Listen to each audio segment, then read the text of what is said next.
Sige, ma! Kampihan mo na naman yan. Kampihan mo na naman yung anak mo. Kasi gano'n naman palagi siya yung pinapaboran niyo eh. Yun ang alam mo. Kasi yun ang totoo! Nung unang nagka-cancer si Mama, ano sabi ko sa'yo? Diba nakiusap ako sa'yo? Sabi ko, Kuya, baka pwedeng umuwi ka naman muna. Kasi paalis na ako eh. Natanggap kami ni Angie sa New Zealand. Ano sabi mo? Mas malaki yung kinikita ko. Hindi ka na pagkakasabi. Pero yun yung punto mo. Pero para sa'yo, Mama. Para sa'yo. Yung pangarap ko, tsaka alam mo na yun. Bakit hindi ba ako bumawi? Padala ko ng padala ng pera. Bumawi naman ako sa Sabi, dapat lang! Tugay na pinag-invest mo si Mama dun sa restaurant mo. Tapos ano? Ano na ngayon? Wala na, di ba? Ano ba gusto mo, Brad? Ewan ko! Para matapos na yung galit Ewan mo sa ko! akin.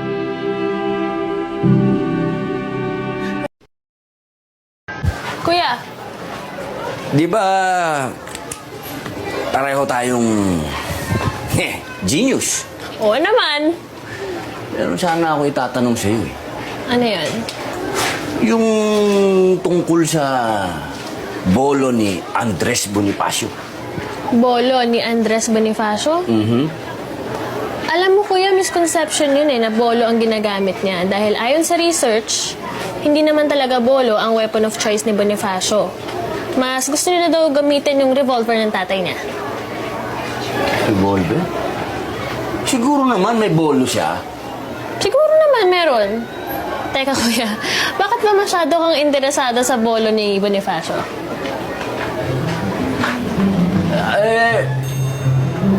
Meron kasing pelikula. Oo, ino-offer sa akin. Talaga? Oo, ang title, Bolo ni Bonifacio. At ako, si Andres Ikaw si Bonifacio. Andres Bonifacio, kuya. Oo. Bida ka! Oo. Wow! Kung sa bagay, makulay naman talaga yung buhay ni Andres Bonifacio eh. Kayang-kaya mo yun. O ano? Mabalik tayo doon sa bolo. May bolo ba talaga?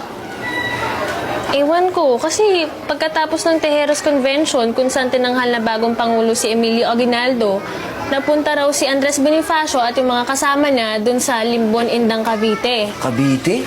Oo, tapos nakita siya doon ng mga kasama ni Aguinaldo at pinapatay siya ron.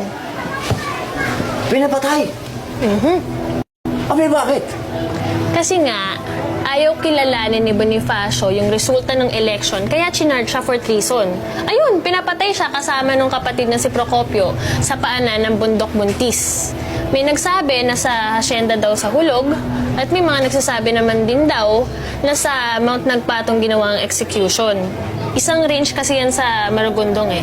Mount Nagpatong, Mount Nabuntis, Mount Naputok, at Mount Hulog. Mount Nagpatong. Tapos, naputok. Tapos, nabuntis. Tapos, nahulog. Pambihira, totoo ba yan?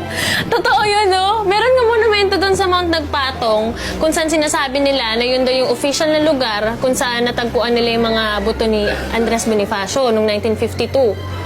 Pero hindi naman naaral ng maigi itong mga butong to dahil bigla na lang daw silang nawala. Kaya ngayong iba nagsasabi na hindi naman talaga buto ni Andres Bonifacio yun eh. At nakalibing pa rin somewhere sa range yung mga labi niya. Pero malay mo kung saan nandun siya, nandun din yung bolo niya. Assuming nga na may bolo siya. Teka muna, assuming, nahihilo ko dyan eh. Sagutin mo ako ng diretso. Meron ba talaga siyang bolo o wala? At kung saan talaga nakalibing si Andres Bonifacio?